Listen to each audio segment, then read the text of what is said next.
दोस्तों, मैं यहाँ राइस मिल मशीन से रिलेटेड जानकारियाँ साझा करते रहता हूँ।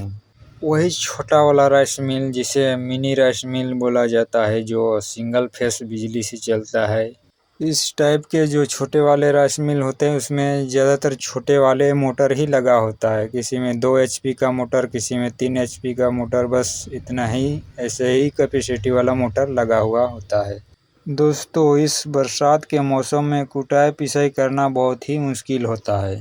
यानी जो आप गांव घर में देखते हो बड़े वाले मिल, उसमें जो कुटाई पिसाई होता है उनसे एकदम बिल्कुल डिफरेंट कुटाई पिसाई होता है छोटे वाले मिल में, यानी मिनी राइस मिल में। बिना जानकारी के कुटाई पिसाई करने से राइस मिल मशीन में खराबी हो सकता है। दोस्तों, आपने यह तो देखे सुने ही होंगे कि नमी वाले धान को कुटाई करने पर राइस मिल मशीन जल्दी जल्दी फंसने लगता है। जब ये धान राइस मिल में फंसते हैं तो बड़े वाले राइस मिल में उतना प्रभाव नहीं पड़ता है, लेकिन जब मिनी राइस मिल छोटे वाले राइस मिल में फंसता है तो बहुत बड़ा प्रभाव पड़ता है। इसमें यह होता है कि जो नमी वाले धान होते हैं उनके जो छिलके होते हैं वो धान से जल्दी जल्दी अलग नहीं हो पाते हैं। यूँ कहें कि जो छिलके होते हैं वो अलग ही नहीं होते हैं। जब नमी वाले धान को कुटाई करने के लिए राइस मिल मशीन में डालोगे तो वो नमी वाले धान चपटी हो जाएंगे, लेकिन मजाल उससे जो छिलके होते हैं वो अलग हो जाएं। धान के छिलके जो बोलते हैं भूसा, वो चिपके ही रह जाते हैं धान में, वो चावल बन ही नहीं पाते हैं। यह होता है कि जब धान चावल बन ही नहीं पाते हैं तो चावल को निकल ही नहीं देता, यानी धान बनबे नहीं करेगा तो चावल कौन निकलाएगा, इसलिए चावल को निकालते नहीं हैं।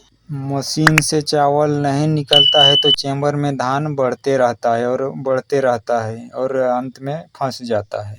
कुछ धान में छिलके अलग होते हैं लेकिन लेट में अलग होते हैं, यानी चेंबर में ज़्यादा समय तक घूमते रहता है, फिर बाद में वो धान से छिलके अलग हो जाते हैं और चावल बन जाते हैं। तो इसमें जो धान होता है उसको ज़्यादा समय तक घुमाते रहते हैं, यानी ज़्यादा समय तक घुमाने के लिए जो चावल गिरता है उसको और थोड़ा कम गिरने देते हैं, यानी और बंद कर देते हैं गिरने से। जो पहले गिरता था उसको और थोड़ा थोड़ा कम करने जाते हैं। इससे यह होता है कि चावल तो कम गिरता ही है लेकिन धान जो होता है वो ज़्यादा गिरता है, यानी धान गिरता है, यानी धान फिसल नहीं पाता, इस वजह से थोड़ा थोड़ा वो गिर नहीं पाता है धान। यानी चेंबर में धान थोड़ा ज़्यादा चला जाता है और चावल जो होता है कम गिरता है, इस वजह से चेंबर में जो धान होता है वो जमा हो जाता है, यानी ज़्यादा हो जाता है, थोड़ा थोड़ा करके ज़्यादा हो जाता है। तो जाहिर सी बात ही है, जब चेंबर में धान ज़्यादा चले जाएगा तो धान फंसबे करेगा मशीन में। दोस्तों, इसमें ध्यान देने की ज़रूरत है। जब धान तो हॉपर से नीचे गिरते रहता है लेकिन ना चावल बाहर निकलते हैं ना भूसी बाहर निकलते हैं राइस मिल मशीन से, यानी मशीन से।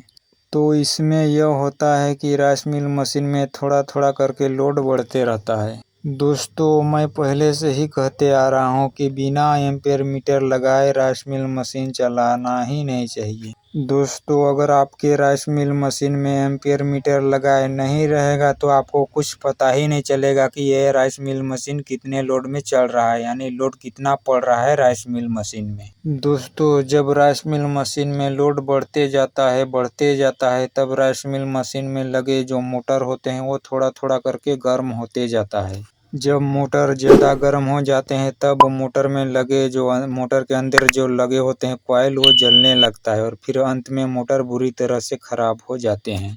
दोस्तों, जब राइस मिल मशीन के चेंबर में धान ज़्यादा चले जाते हैं तब जाली और शाफ्ट में ज़्यादा घर्षण होने लगते हैं। जाली और शाफ्ट में घर्षण बढ़ने से जाली और शाफ्ट धीरे धीरे करके ख़त्म हो जाते हैं, यानी घिस जाते हैं। तो जाहिर सी बात है, जब जाली और ये जो शाफ्ट होता है अगर जल्दी घर्षण करके घिस जाएगा तो जल्दी फटेगा, टूटेगा ही।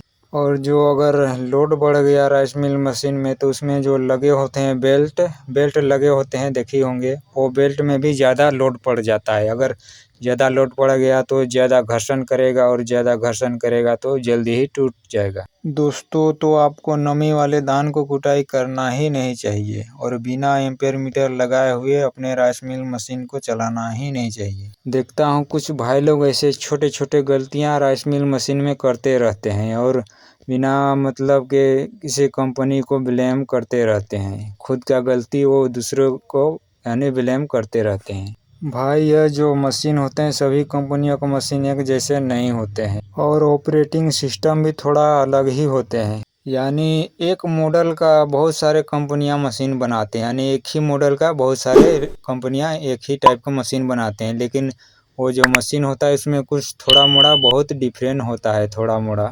इससे यह आप नहीं कह सकते कि एक मॉडल का जो एक कंपनी का ख़राब हुआ तो सभी कंपनी का एक जो मॉडल होते हैं वो ख़राब ही होंगे।